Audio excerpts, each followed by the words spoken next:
হাদির উপরে হামলা কতটা পরিকল্পিত, উদ্দেশ্য কি হতে পারে, সে বিষয় নিয়ে জানাতে বার্তাকক্ষ থেকে যুক্ত হচ্ছেন একুশে টেলিভিশনের সাংবাদিকরা। থেকে আমি এবং আমার সঙ্গে রয়েছেন একুশে টেলিভিশনের নির্বাহী সম্পাদক হারুনুর রশিদ এবং আমাদের জ্যেষ্ঠ প্রতিবেদক দীপু শিকদার। মূলত শুরুতেই আমরা যে বিষয়টি জানবো যে হাদির সর্বশেষ অবস্থা কি, এই প্রসঙ্গে দীপু শিকদারের কাছ থেকে আমরা জানবো বিষয়টি। এবং তিনি সর্বশেষ ঢাকা মেডিকেল হাসপাতালে ছিলেন, যেখান থেকে হাদিকে মূলত ঢাকা মেডিকেল হাসপাতাল থেকে এভার কেয়ার হাসপাতালে নেওয়া হয়েছে।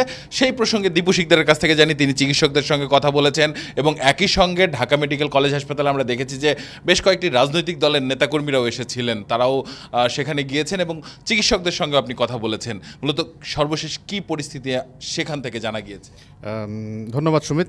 8টা 20 একটি সরকারি অ্যাম্বুলেন্সে কিন্তু হাদিকে ঢাকা মেডিকেল থেকে এভার কেয়ারের উদ্দেশ্যে নিয়ে যাওয়া হয় এবং আমরা সবশেষ যে তথ্য জানি তাকে সেখানে নিয়ে যাওয়া হয়েছে এবং আইসিইউতে তাকে রাখা হয়েছে, এটি আমাদের কাছে সর্বশেষ তথ্য।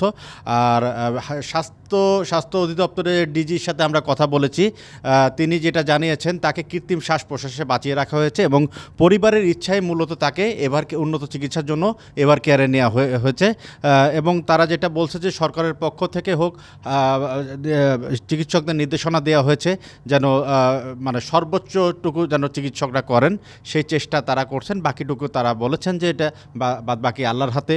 এবং একই সাথে আমি হাদির সমর্থক বা তার দলের যারা নেতাকর্মী তাদেরকে দেখেছি তার জন্য প্রার্থনা করতে, দোয়া করতে। একই সাথে এর আগে আমি যেটা বলি যে বিকেল থেকে কিন্তু মূলত এই হাদিকে দেখতে যে মির্জা আব্বাসকে আমরা দেখেছি, এবি পার্টির ফুয়াদকে দেখেছি, এনসিপির নাহিদকে দেখেছি, নাসিরুদ্দিন পাটোয়ারিকে দেখেছি, সবাই যে যার মতো ছুটে এসে তার খোঁজ খবর নেওয়ার চেষ্টা করেছেন।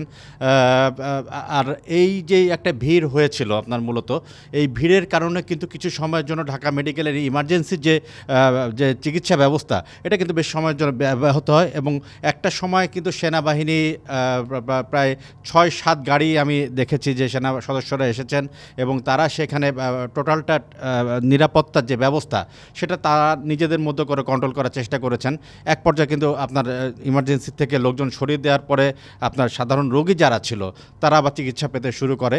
আর বিকাল নাগাদ সন্ধ্যা নাগাদ আমাদেরকে জানাচ্ছিল যে হাদির এখনও অস্ত্রোপচার চলছে, গুলিটি বেরিয়ে গেছে, গুলিটি এক পাশ থেকে ঢুকে এক পাশে বেরিয়ে গেছে, তার অবস্থা খুবই ক্রিটিক্যাল।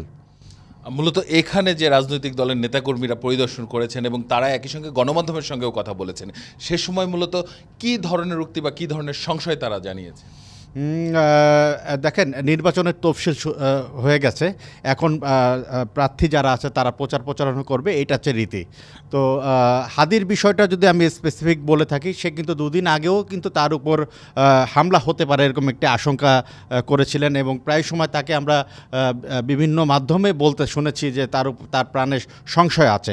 সেটা কিন্তু আজকে দিনে দুপুরে এরকম একটি ঘটনায় কিন্তু একরকম কিন্তু তোলপাড় শুরু হয়ে গেছে।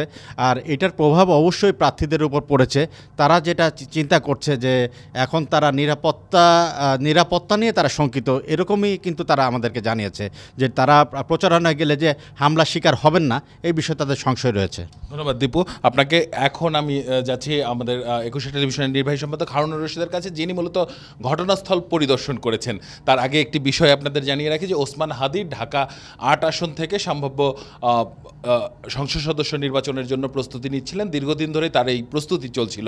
মূলত ওসমান হাদিকে আমরা চিনি দীর্ঘদিন থেকে, মূলত 2024 সালের যে গণ অভ্যুত্থান হয়েছিল সেই গণ অভ্যুত্থানের সময় ওসমান হাদির সম্মুখ সারির যে ভূমিকা ছিল সেখান থেকে ওসমান হাদি আলোচনায় আসেন এবং গণমাধ্যমের পরিচিত মুখ হয়ে ওঠেন।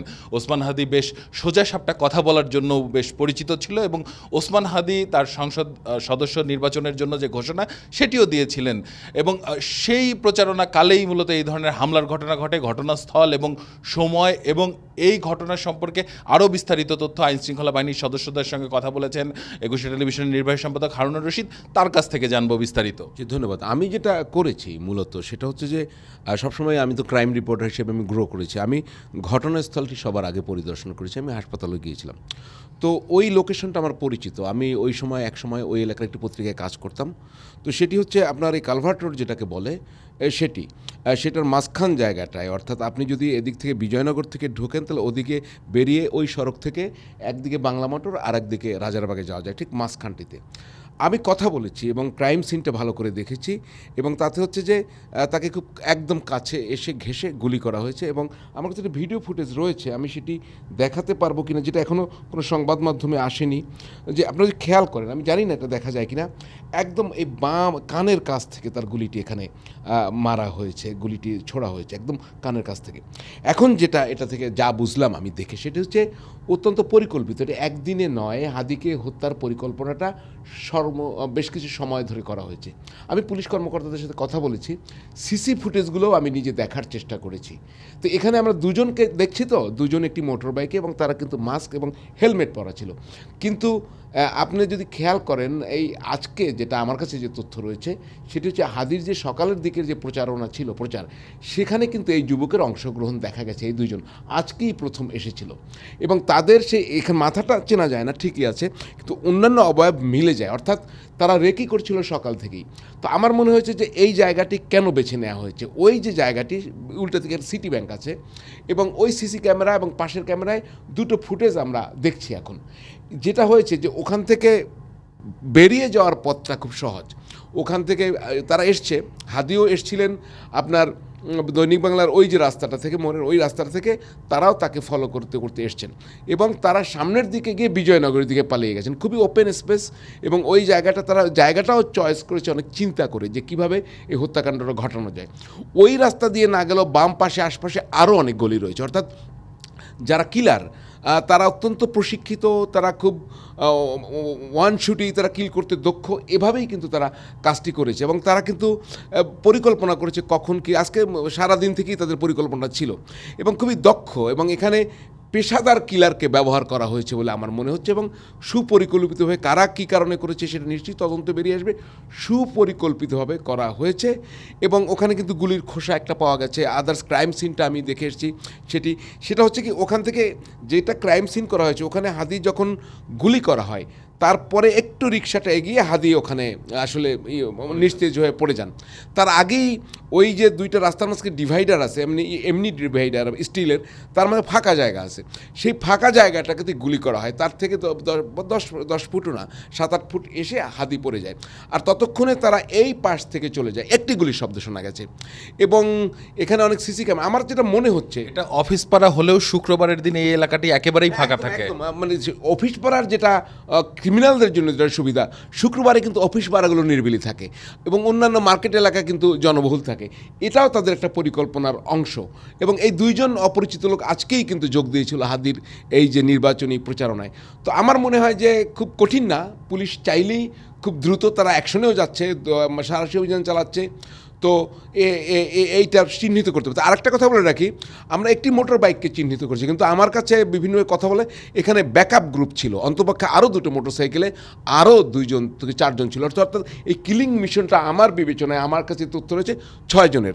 একটা হচ্ছে ফ্রন্টে যারা হিট করেছে, তাদের ব্যাকআপ টিম আরও 2টো ছিল। একটা টিম ব্যর্থ হলে আর একটা টিম ওয়ার্ক করবে, আর একটা টিম ব্যর্থ, অর্থাৎ তাদের পরিকল্পনাটা এমনই ছিল যে হাদিকে আজকে হত্যার উদ্দেশ্যে এটা করা হয়েছিল, বোঝাই যায় এবং এটা দীর্ঘদিন ধরে একটা প্ল্যান এবং প্রশিক্ষিত লোকজনকে এখানে নিয়োগ করা হয়েছে।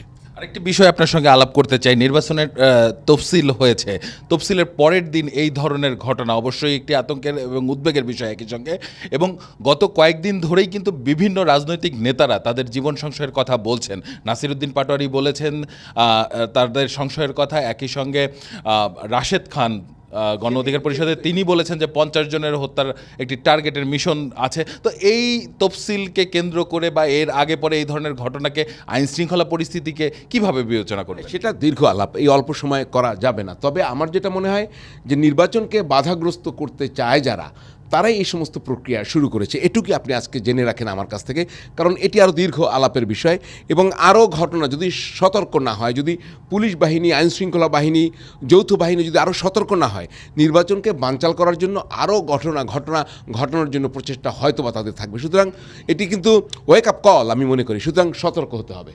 ধন্যবাদ হারুনুর রশিদ আপনাকে। ঠিক আপনার কথার রেশ ধরে আজকে রাজনৈতিক বিশ্লেষকদের সঙ্গে আমরা কথা বলেছি, সেখান থেকে আমরা জানতে পেরেছি যে সম্ভাব্য প্রার্থীদের উপর হামলা হলে ভোট প্রদানে সাধারণ মানুষ নিরুৎসাহিত হবে এবং ভোট দেওয়ার আগ্রহ হারিয়ে ফেলবে, যে কারণে আসলে ভোটে সাধারণ মানুষের অংশগ্রহণ কমে যেতে পারে এবং সেক্ষেত্রে নির্বাচন মূলত যেটি আসলে উৎসবমুখর হওয়ার কথা সেটি হবে কিনা সেটি নিয়ে একটি সংশয় রয়েছে। একই সঙ্গে আরও কিছু তথ্য দিয়ে রাখছি। বিজয়নগর এলাকায় এই হামলার ঘটনার পরপরই কিন্তু প্রফেসর ইউনুস প্রধান উপদেষ্টা তিনি বলেছেন যে ওসমান হাদির উপর দুর্বৃত্তর যে হামলা সেটিকে আসলে দোষীদের গ্রেপ্তারে তারা সর্বাত্মক চেষ্টা চালিয়ে যাচ্ছেন এবং দ্রুততর সাথে গ্রেপ্তার করা হবে বলে তিনি জানিয়েছেন। এই ঘটনার পরপরই বিএনপির ভারপ্রাপ্ত চেয়ারম্যান তিনিও বক্তব্য রেখেছেন। তিনি বলেছেন যে হাদির উপর গুলিবর্ষণের নিন্দা জানিয়ে তিনি বলেছেন দেশ সংকটের মধ্য দিয়ে যাচ্ছে। এছাড়াও আরও রাজনৈতিক দলের নেতাকর্মীরা কিন্তু বক্তব্য রেখেছেন। ঢাকা শহরে সহ সারা দেশেই বিক্ষোভ হয়েছে। সুতরাং দোষীদের দ্রুত গ্রেপ্তার করে নির্বাচনের সুষ্ঠু পরিবেশ ফিরে আসুক, এটি আমাদের প্রত্যাশা।